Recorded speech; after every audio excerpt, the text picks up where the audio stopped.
Good evening, good afternoon, and good morning to Jen, who is sitting in Los Angeles.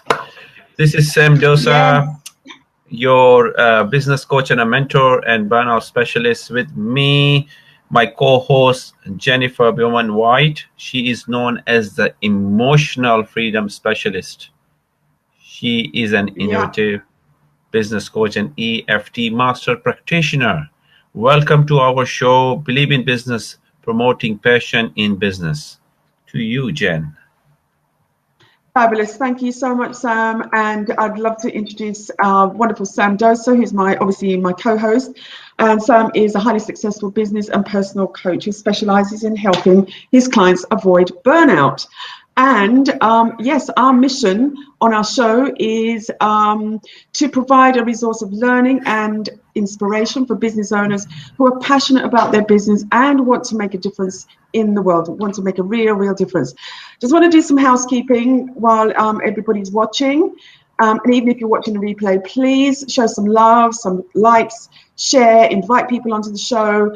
And we love questions. So if you've got any questions or comments, please put them in the comments at the bottom, and as we go along, we'll answer them for you, and we'll highlight the comments that you're making as well. And this evening's guest, we are really excited to talk about a couple of the issues he's going to bring to the table, which is very current at the moment. Our special guest is Tom. Where did I get Tom from? Ben Allsop.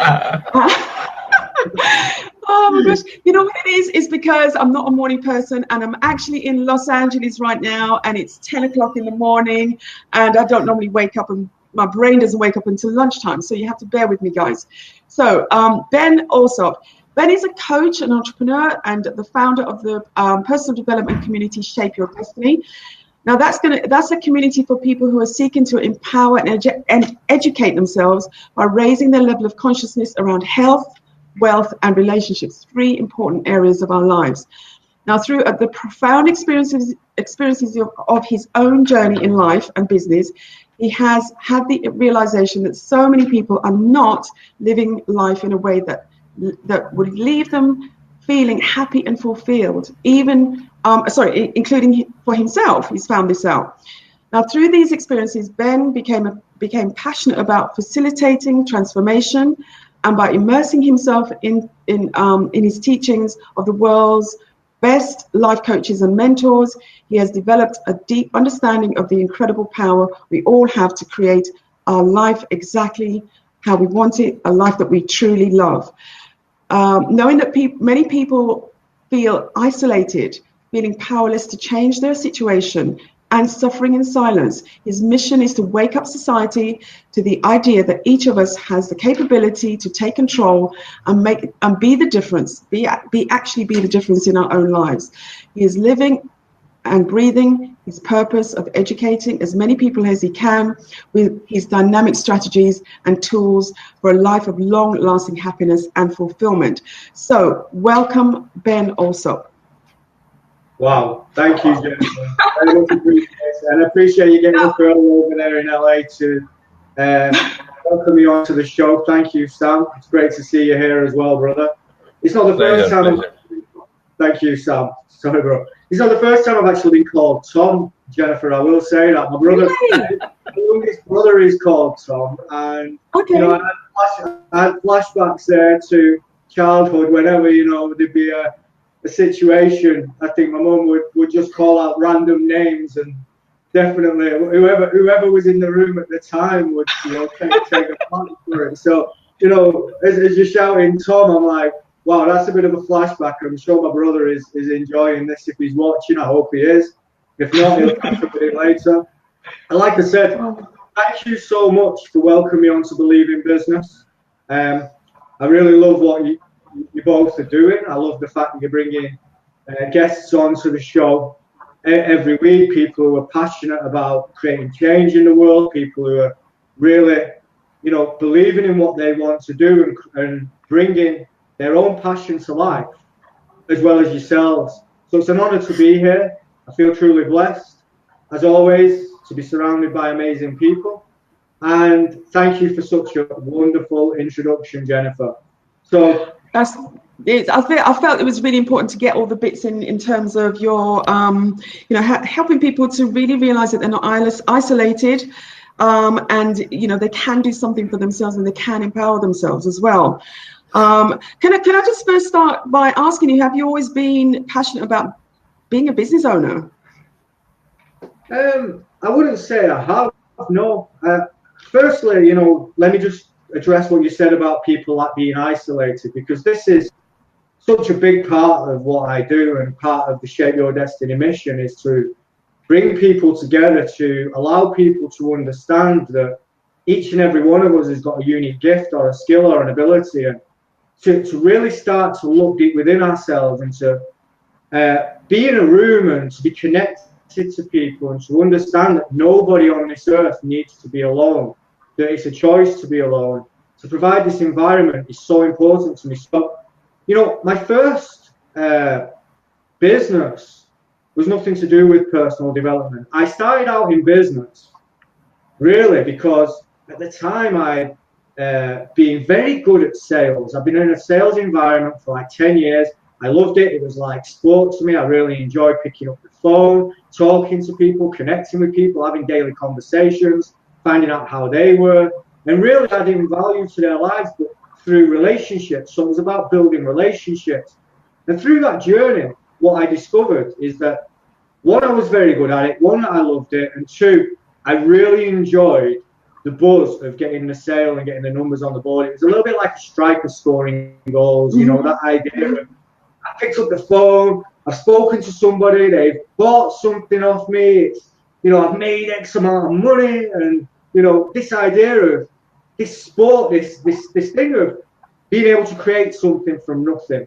It was important, and I really enjoyed having that opportunity to do that on a daily basis. And it was through that journey that I came to meet a woman who was very influential in my life, who was, at the time, somebody that I looked up to. She was a little bit older than me. She had 3 children, and she rapidly pointed out to me that I had huge potential, and she saw huge potential in me to create abundant wealth, to create money, to be part of her life.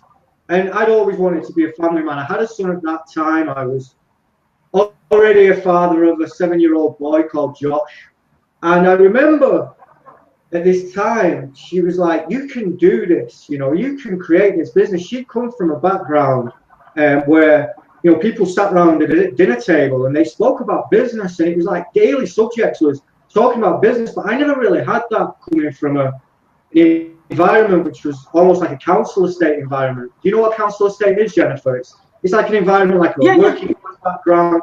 And I remember coming from that background, and how do these people do what they're doing? How do they make that money? How are they, driving around in these fancy cars and they're wearing these nice clothes? What can I do to get to that place? And when I met this woman, it was like, she's got all the answers.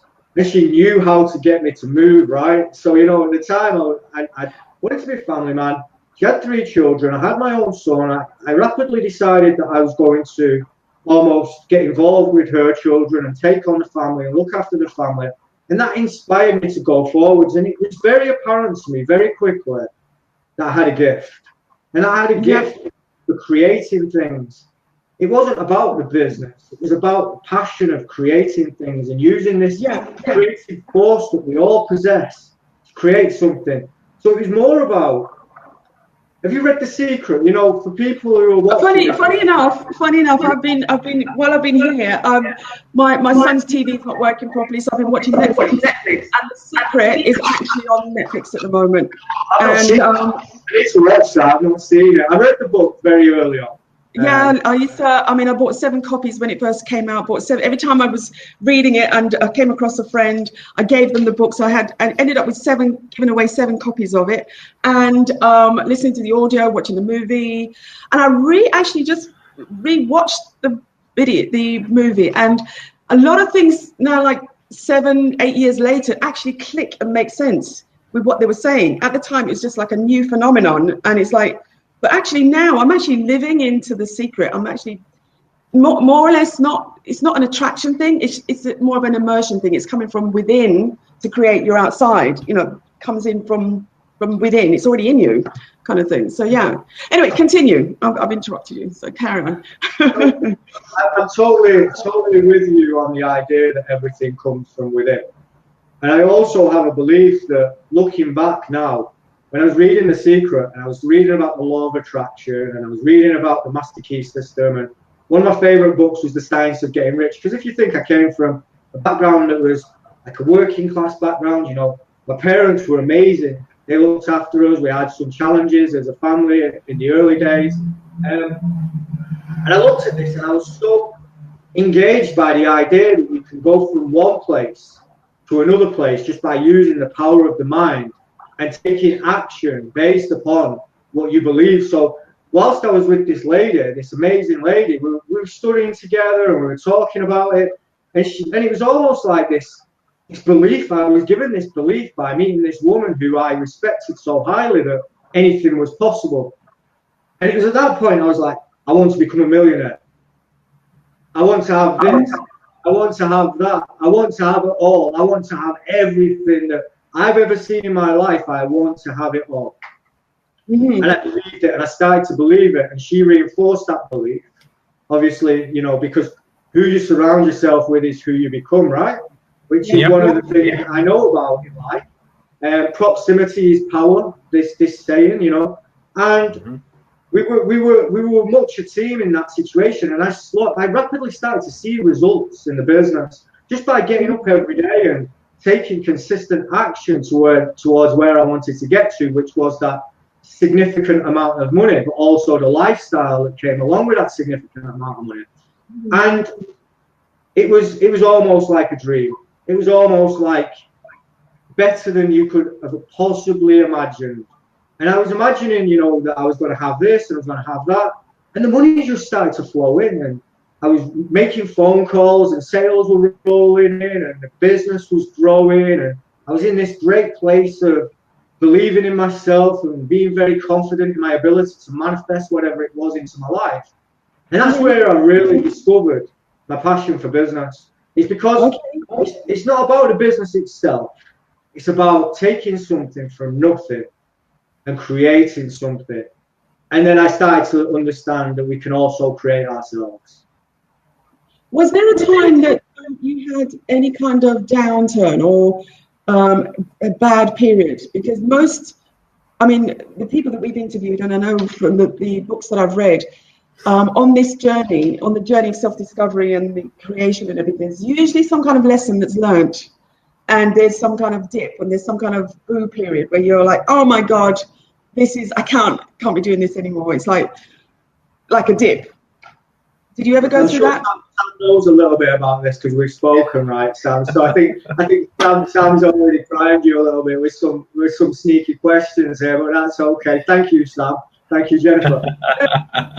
No, before you answer that question, I just wanted to put one point over here is about when you said about within, that lot of people doesn't understand what within means to them. Yes. Yeah. Is the connection when you create, which gives you a stillness in your mind. I want to share a very interesting quote, because I think this quote is very well suited for our show today. So let me share this quote with all of you who are watching us, and you will be intrigued what this quote is all about. It's very, very subtle quote. I've shared with Jennifer, I think, and it's called "Best philosophy in life is to keep the mind happy. We don't know whether success gives happiness or not, but a happy mind can always lead to success." I think you both agree with this one. When we are happy here and here, we can conquer the world without fail. Absolutely. Totally. Without fail. Yeah. Totally. And I can double what I can say when I met Ben. I think I've met Ben about a few times now. And we went for a very good discussion and trying to come to those areas where most of people doesn't want to talk about it. But as when you talk to people, we need to engage and be authentic, how many people you see they are authentic in this world? Well, this is actually why I started my Live Authentic Facebook group. It's all about being real, being you. I do Be You interviews. All my interviews, my personal guests are all people who are doing their thing their way. And this is why I asked the question to Ben in terms of what was your down point, what's the worst point that you had in your journey, because there always is one. And there's always a turning point that makes you, like it's the hero's journey, where you think, okay, this is, this is why I'm here. Well, let me tell you, there's been several. There's not just been one. It's been a hell of a roller coaster ride. And anybody who says that life is not a roller coaster and it's not a continuous ebb and flow isn't being authentic. And just like the two of you, my mission on this earth is to be as real as possible, because I believe that when we're as real as possible, we give other people permission to do the same, but also to own their flaws and to feel like they don't need to be perfect to go on and embark on creating a life that they love and be inspirational. Because obviously we know that in the world there is so many people that will talk a great talk, but actually we don't get to see what's behind closed doors. We don't get to see what's going on behind everything. So for me, being as open as possible about my journey and being open as possible about my challenges during that journey is vitally important, to allow people out there who are watching right now that are going through challenges to understand that there is nothing different about me. I'm not here to be perfect. This is not about me preaching at them. This is about me really being who I am authentically. And as Sam says, from here and from here, I think most importantly here, I think this is the most important thing for me. It's to show and demonstrate that we do not need to pretend, and we do not need to put on a front, and we can be successful just by being who we are. And I go even further with what you said, Sam, that I feel that success itself is overrated, and it's happiness that is the true success. I think that with Jennifer asking what you asked, I mean, I'll share a couple of things that have occurred in my life, because we haven't got all night and I could talk forever. At the age of 17, in fact, I was going through a challenging circumstance at the time. I'd gone on this quest to find love. I was like, that typical geeky schoolboy who'd left school and, was looking for his first girlfriend. And I met my first girlfriend and I was very much in love with her. Always been somebody at school that was quite an outsider, or I felt like I was an outsider. I was different to other people. Other people looked at me in a certain way because I was always going towards my education. I wanted to do well in school. So, words like geek and swot and that kind of segregation from the normal group of people left me feeling a lot of pain. I was always looking to be accepted, and I was always looking for that validation. So at the age of 17, I met my first girlfriend. She was from around 300 miles away. I used to drive up and down the motorway with a car that had a no fear sticker on the back. And I remember going there several times until the point where we broke up 9 months later. And when we broke up, I was in a lot of pain because I was seeking this external validation. I was seeking this validation that, I was too lovable. I was lovable like everybody else, and I was enough by seeking this validation from somebody else. And it was at that time when I was feeling this pain. I remember going out one night with my brother, my friend, and my friend was very happy. He was having a great time drinking. 17 years old, I was breaking the law. I'm sorry about that at the time. As people do at 17, I was in the pub. And I remember that he was inviting me back to a party. I was like, no, I don't want to go back to a party. And I actually went home. And I went home that night, and I decided that it'd be a great idea to take an overdose. I decided that what I would do is I would go home, I would seek out medicine in a cupboard in the house, and I wouldn't just try to do it because I'm an overachiever, right? So I want to be successful at everything I do in life. I decided it would be a great idea for me to go and get around 30 tablets and take those 30 tablets after saying goodbye to my brother.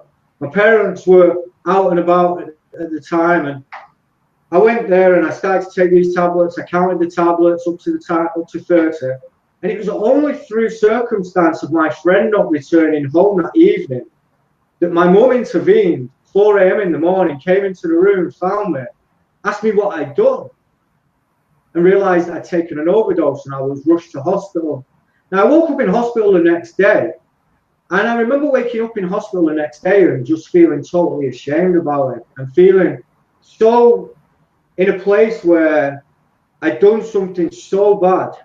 And I carried that around with me for so long, you know. I carried that shame and that guilt around with me for so long and kind of hid that away from people for so long that it affected my life profoundly for years. Can I ask you, please do. Can I ask you, Ben, before you got to the point of feeling shame and guilt around the actual action, how much pain were you in to actually think about even taking an overdose? I mean, that you must have been in some kind of real deep, dark place to be unbearable. It was unbearable, and I can completely empathise with anybody who's going through this situation, or as we spoke about before we came on, the recent things that are happening out in the world and are being well publicised, because the pain itself was unbearable. And it was unbearable to the point where I just wanted to escape the pain at any cost. It didn't really matter who I was going to hurt or who I was going to leave behind. It was like, I mean, so much pain. The consequences don't matter right now. I just want to lose that pain. You know, the identity shift, the idea that I'd lost love, that I wasn't worthy, that I wasn't enough, was enough to drive that action of wanting to take my own life, you know. So you've got the dark, deep, horrible situation. You've taken the pills, and then you come out the other side with even more. Like you've added to it. There's shame and there's guilt about the actual action. So you've got a double whammy. And then how did you actually turn that around now to be the person that you are? I mean, well, I went out in my 20s and took a hell of a lot of drugs to get over it, to get out of the pain, to numb the pain.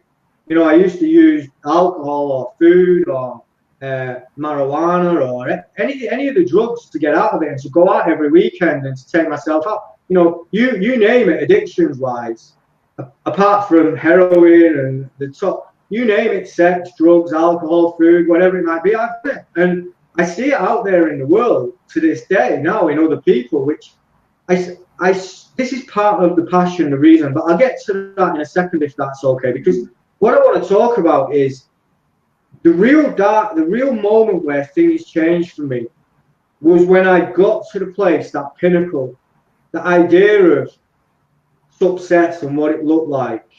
Having £1 million in the bank. I made £1 million in 4 years. I had the cars. I had the penthouse.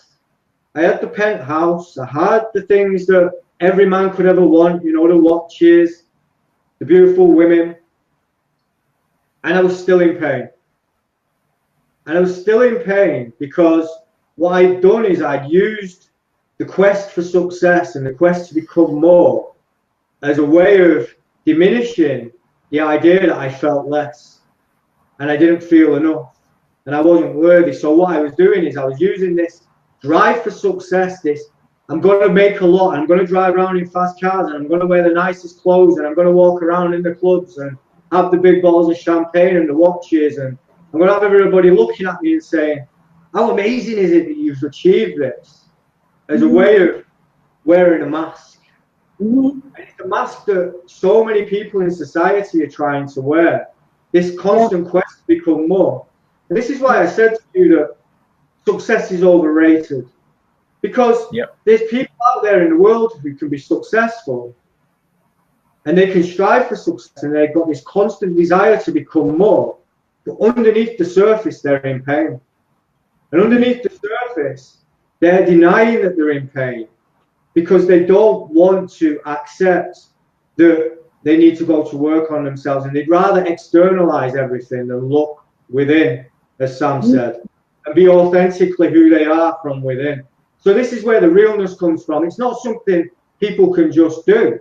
it's a journey, right? We have to really look at ourselves and take ownership and take responsibility for everything that happened in our lives. So that was the turning point for me, was reaching everything that I thought that I wanted in life, and then realizing that it wasn't enough. That wasn't it. It wasn't it. It wasn't it. And that was other people's ideas of what I wanted for my life. It was the idea that society had thrust upon me, that, you know, watching the videos on TV, the music videos with the MTV cribs and the fast cars and everything. It was the idea of what other people look at and say, well, that's success, or that's success, or that's success. And really what it comes down to for me was acknowledging why people do what they do. So that turning point then pushed my passion towards finding out the reasons why people do what they do, but most of all, becoming aware of myself and why I do what I do and why I've done what I've done in the past. And that passion for that was really what began for me to push forwards with this element of the business, this element of being difference and coaching. So you could say that the challenging moments, those moments where it was like an up and a down, a roller coaster, they were actually the most successful moments. Because looking back, that's where I learned the most. Yeah, I think most people have said that is where you know, that is where you do learn about yourself. You know what's real. You know, you all the facade, especially around social media, the TV, the internet. We have two really good cases. Well, three. You're going to mention the DJ, but there's, because I can't remember his name, but Anthony Bourdain from CNN and fashion designer Kate Spade. I mean, you'd think, okay, they're amazingly successful people, but what kind of pain are they going in? Are they being in to be able to make that decision to take their lives? It's the same thing with, you know, as yourself. It's like, okay, that facade is not real. We are in a world of illusion. It's only when you come out of it and you really look at your own self and know that you are actually so powerful within yourself to create stuff and create the happiness and create the love and the self-love, the self-realization. That's the most important thing. Because once you fill yourself up with love for your own self, all the overflow of love you can give to other people quite easily, but you have to start within here first and fill yourself up first. So how did you... Actually, I'm actually asking all the questions about me. Do we have any questions from our viewers, Sam? Because you got the control. Well, we were actually. I just got a comment from my co-host Ritu, and she's just saying, "Well said, Ben. True happiness starts with self-acceptance, which is what we have been talking about. Is we have seen so many celebrities who are taking their precious life, and we saying money does not give you happiness. It's the inner peace gives you the happiness what everybody is longing for. And even though people who goes on 10 days to 15 days retreat, do you think they are come back and become what they were supposed to? First of all, if they are not asking the right question to themselves, how are they going to understand what they are looking for? Because majority of time people say, okay, I went on the 7 days retreat, I'm become now a monk. I can talk about enlightenment now. So is it what we are faking it? Because there are a lot of fake around, and your journey, what you have described over here, Ben, is quite important to looking at when people are. It's also the thing which you talk about. There is an episode in my life as well where some horrendous thing has happened in my family, which can be discussed like next time. But this time I would like to focus on your journey and your pain, and when you come out from that pain and now you see the world outside. And sometime you will acknowledge, you both acknowledge that when we can see people who are going through with their journey and we can say we can help them, but are they ready to be helped? They are not ready to be helped until they will say, I'm ready to be helped. Then you're going to engage with them, correct? So that's also another area of individual journey as well. I totally agree with you on that, Sam. I think that it's a journey and it's an awakening process, a true awakening process, and to obviously to be awakened, you know, the biggest awakening, the biggest part of awakening is suffering. And people who are in situations where they feel like they're in pain, or they're in constant pain, or that, you know, we all have those times in our life when we're engaged, when we're on our mission and we're deeply passionate about what we're doing and we're really enjoying life.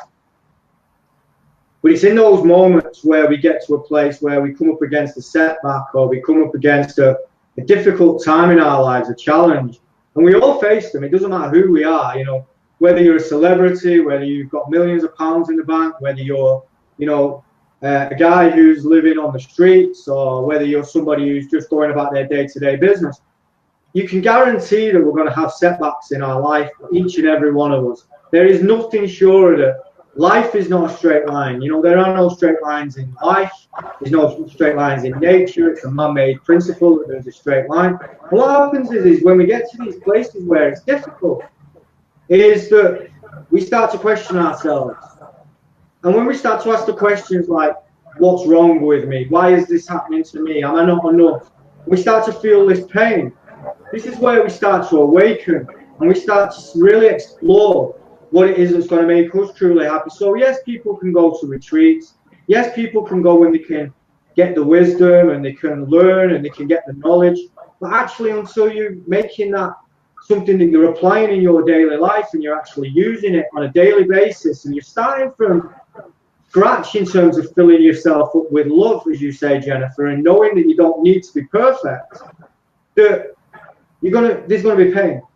And even in situations where I found myself with absolutely nothing, let's say, financially, absolutely nothing materialistically, those feelings are very present. And you can change those feelings by starting to feel grateful for the life, feeling grateful for who you are, feeling grateful for what a miracle you are. And I truly believe that each and every one of us gets these opportunities to awaken, but it's a choice whether or not we're going to numb it, or whether we're going to journey within and we're going to look within ourselves and we're going to say, what can I learn from this? What is it teaching me? And how can I really become more conscious of myself through this challenge, through this pain, through whatever's going on for me right now in my life? How can I bring about a more rounded awareness of myself rather than externalizing and going out and numbing it with drugs and partying and alcohol? And as you've seen, you know, you talk about Avicii the DJ. There's Avicii the DJ, Kate Spade, you said, Anthony Bourdain. Yep. There's some other well-known celebrities. I mean, you all have to look at Robin Williams.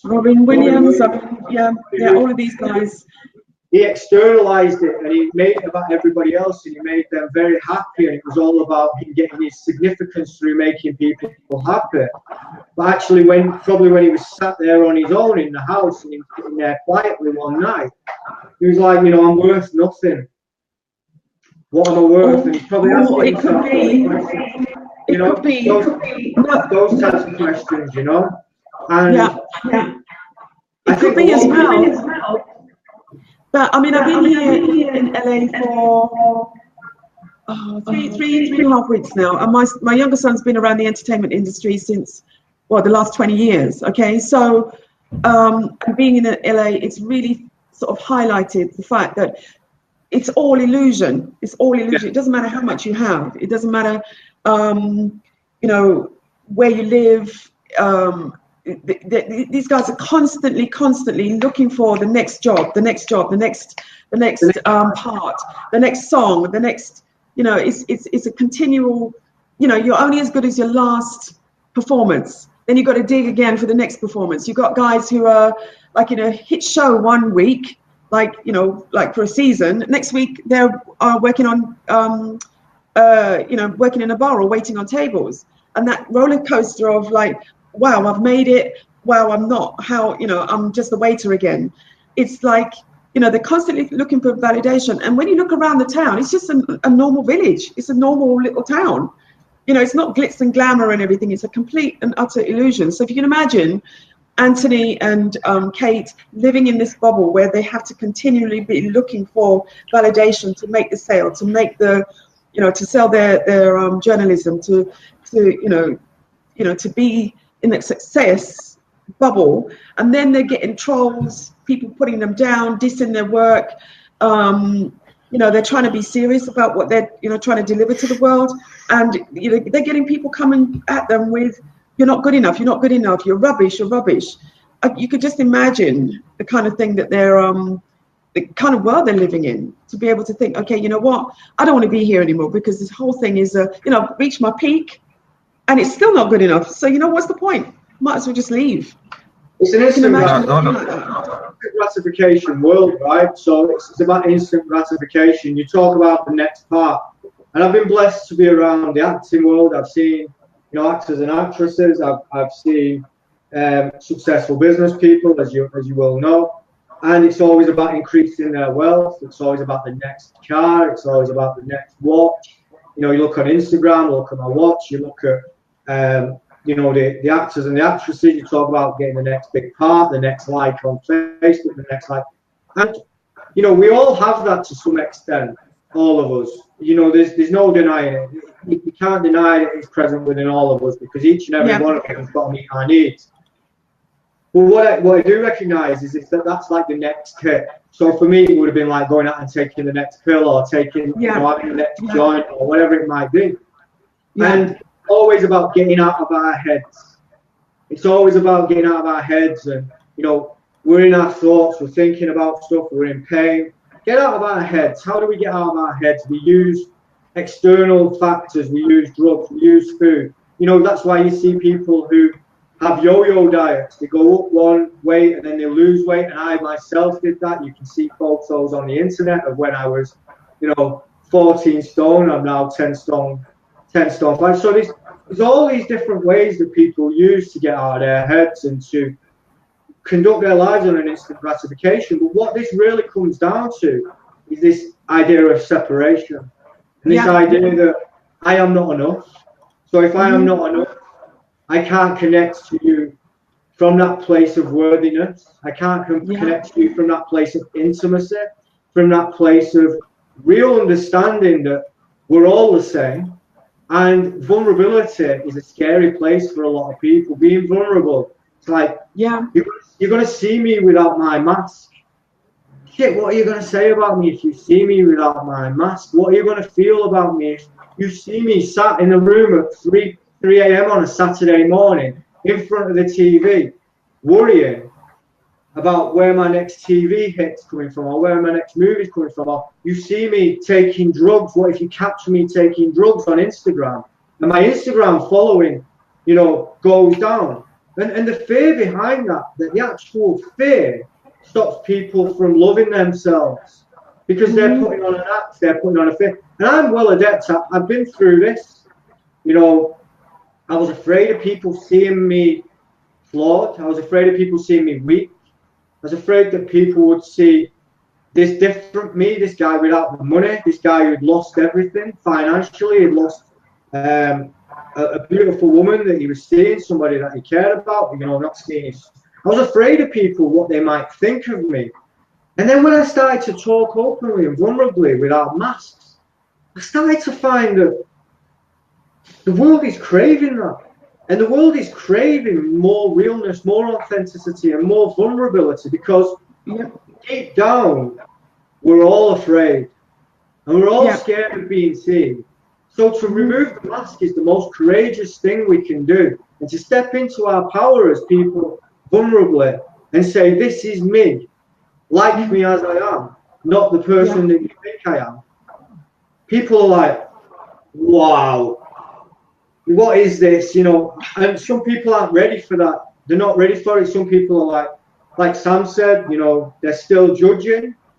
A lot of this comes from judging. It comes from this place of being judgmental about what other people are doing and why they're doing it and what the reasons are. And I myself have been guilty of it. I find myself during the day, and I'm like, oh, you're judging, stop it, stop judging, that's going to cause you Even judging people judging, like if you being a judge of someone else judging is a judgment as well. I mean, but everybody, it's a human condition to belong, to want to belong, to want to be loved, to want to be free. Those are the three things that we really, I believe, that we all want.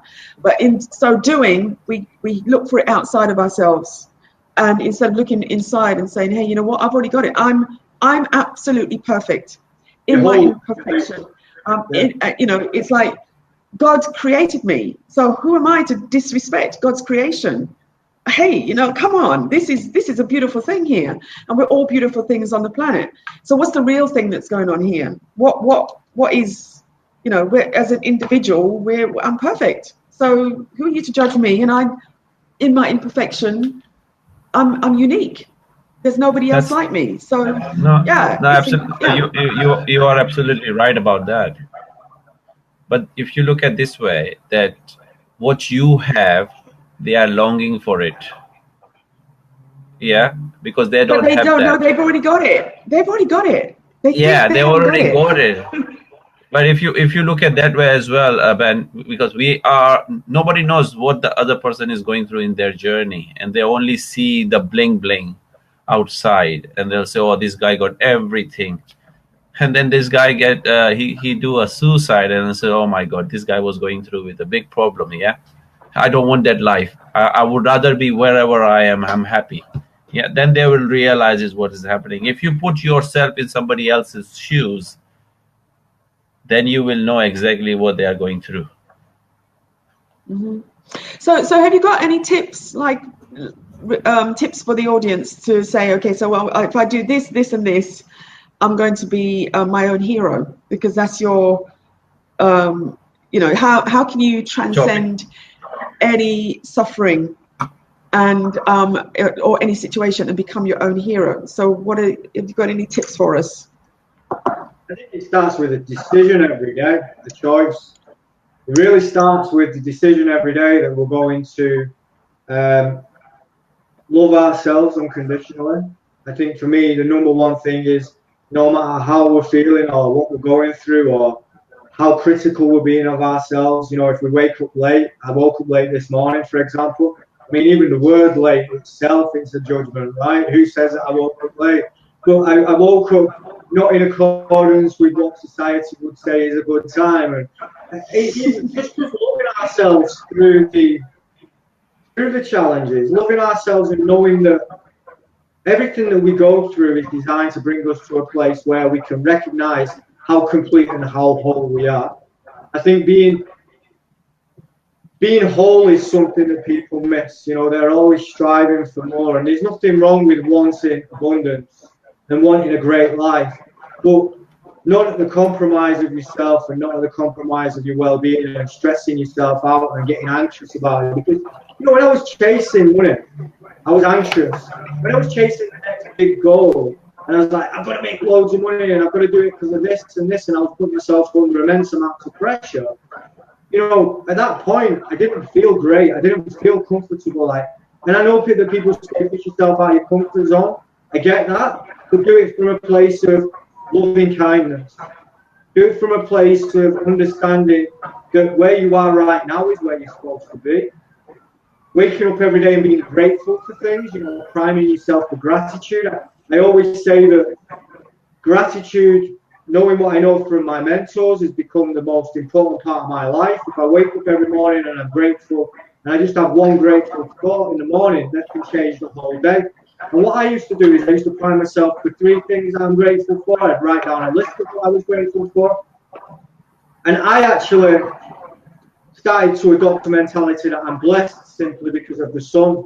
So every time I saw the sun, I'd be like, I'm blessed, I'm blessed, I'm blessed, I'm blessed, I'm blessed, I'm blessed. And, you know, it's an incantation, it's an affirmation, whatever you want to call it. But the reality behind it is when you tell yourself on a daily basis that you're here, you're living this one life, you're having an amazing journey, that whatever you're going through right now is designed to make you into this bigger person, to create this opportunity for you to dig deeper within yourself, to awaken to who you're supposed to become, and to feel blessed in the situation, no matter what it is, then you can transcend any situation.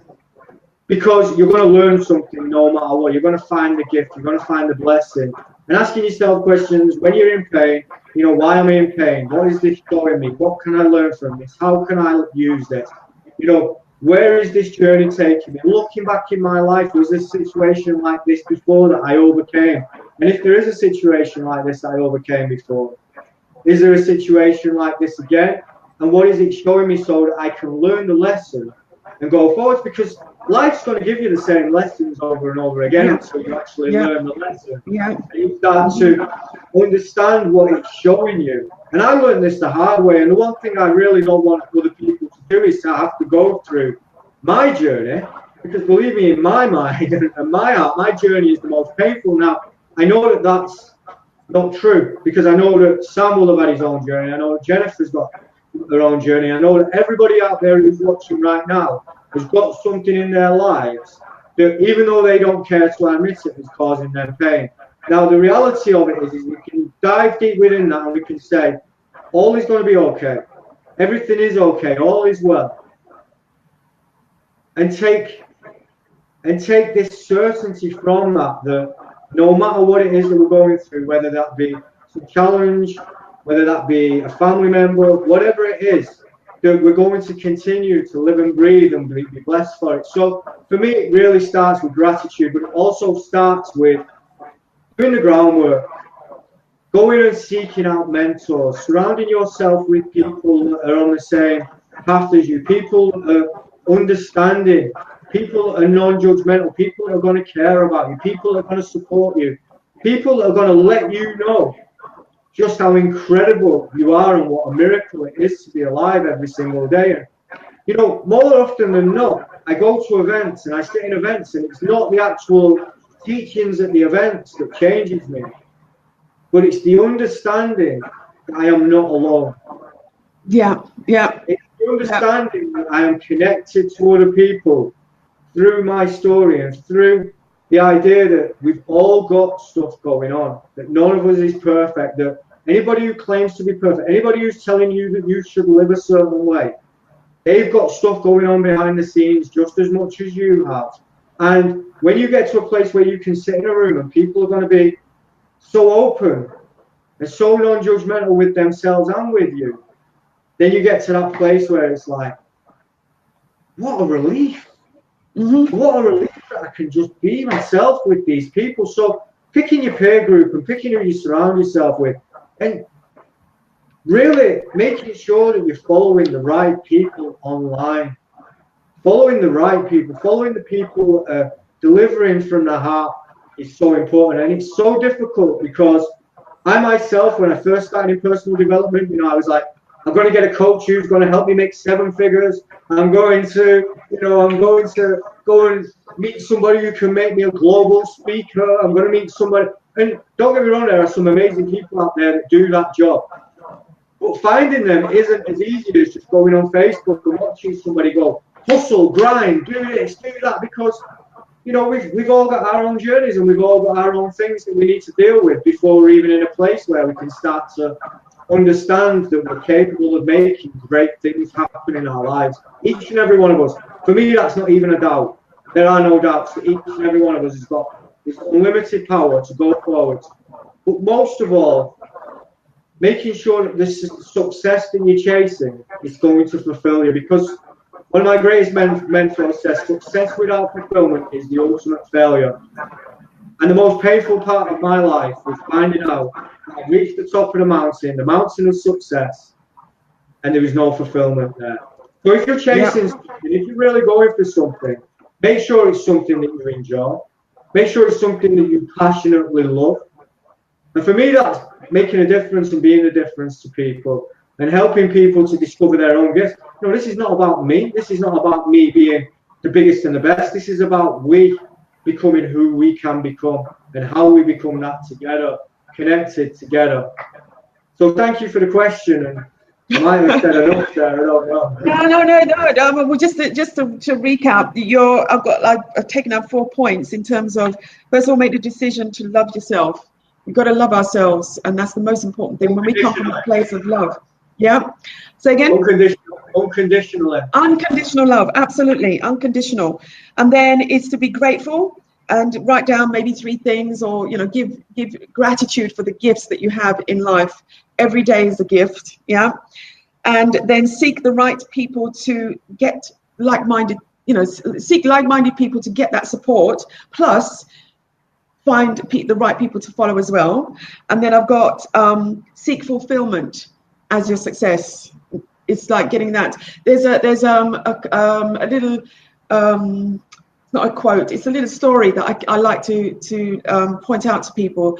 There's a group of techie people who are really they're young millennials. They're making millions, and they don't need to work. So they decided to take themselves off to Bali to, they don't have to work anymore. So they're hanging around on the beach, and they started to take drugs. They started getting bored. They started getting up to mischief. They started to get depressed. It was like there was no meaning to their life anymore. The actual thing that they were being driven to do was the thing that was actually making their money. So they decided, let's just go back to what we love doing. It's not the money. Let's just do what we love anyway.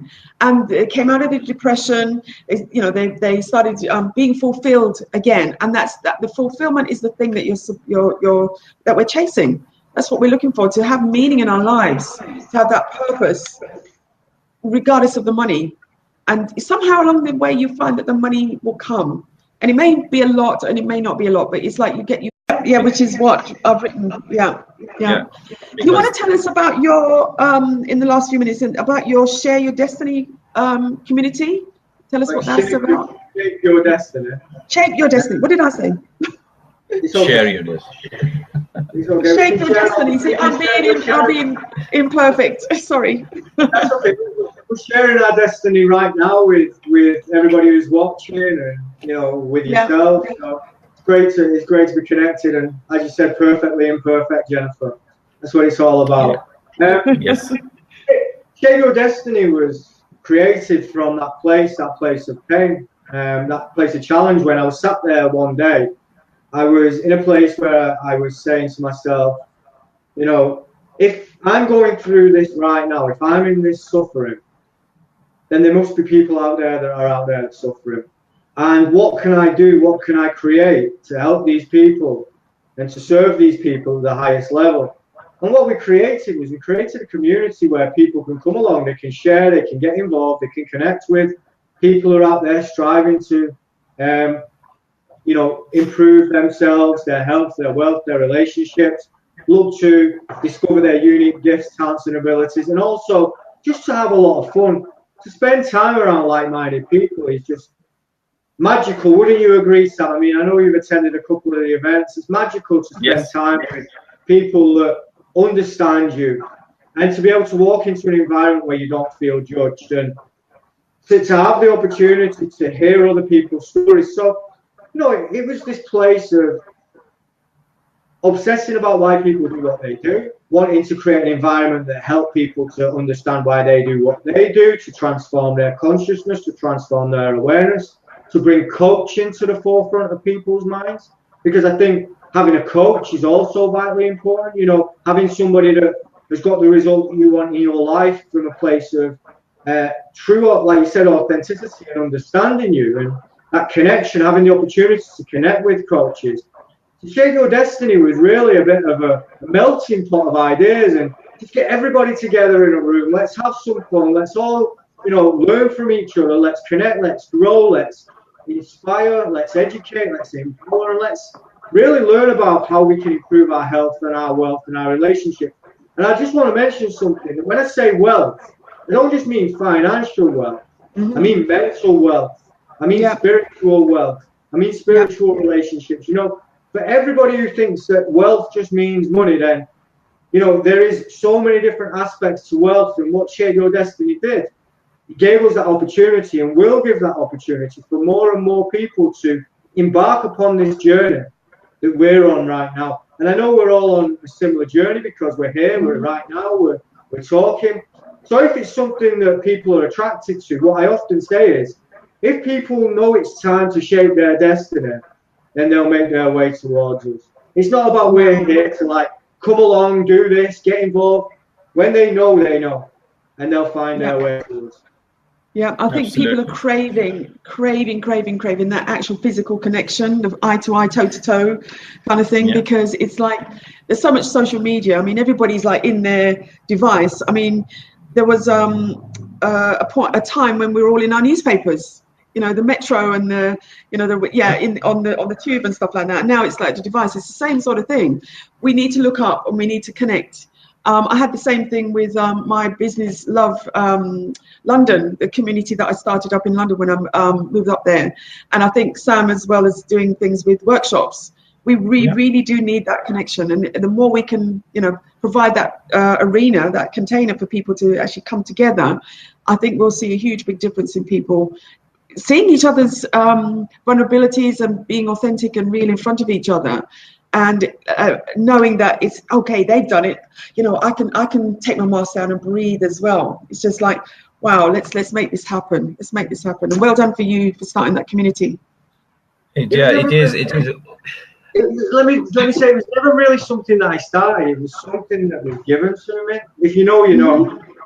If you know, you know. Yeah, mine was a download as well. 3 days in a row, I would get up and it was like business love, business love, business. What's business love about? And then gradually started to mold into something. And it's like, okay, yeah, I need to change the name of my community. And I moved to London. So we do get downloads when we're spiritually open. It's like, okay, so what is our work? What is our work? Indeed. Be open to that. Our dharma, our purpose in life. I think my company name is Create Your Destiny, and then when I heard about Shape Your Destiny, so I started talking to Ben about it. I said, listen, there is some sort of a synergy going on over here, bro. So, but I would like to wrap this up because it's almost an hour now, which is not very long when Ben and Jen are sitting together and we are discussing so many things. We can take the whole entire day talking about a lot of things over here, because if we segment it in a hourly basis, I think we might be talking for 24 hours on this show. Yes. Yeah, I think that's a download. What I'm saying, we can create something online for our audience. So that would be for the that's for another episode. I have something in mind which I will share with both of you if you might be interested in that. So I would like to wrap this. Thank you, Ben, for being a fantastic guest today, and for Jen being a fantastic host. We are very blessed with our bringing on people who are make some difference in people's life, and we are very humble. And if you are listening to us live, thank you very much. You are very thankful for being with us, and all those who are going to be listening later on, please do share your love and share this interview all in your circle. And if we are be of any help, and if Ben would like to be your call of contact, please contact him directly via Facebook. He's very generous with his time, and he will give you some time to listen to you and hear you. Jen as well, the same. She's enjoying herself right now in LA, and we are sitting in the UK, and we are blessed too because the weather is fantastic. We are not complaining. We are not complaining. Before I close, I would like to.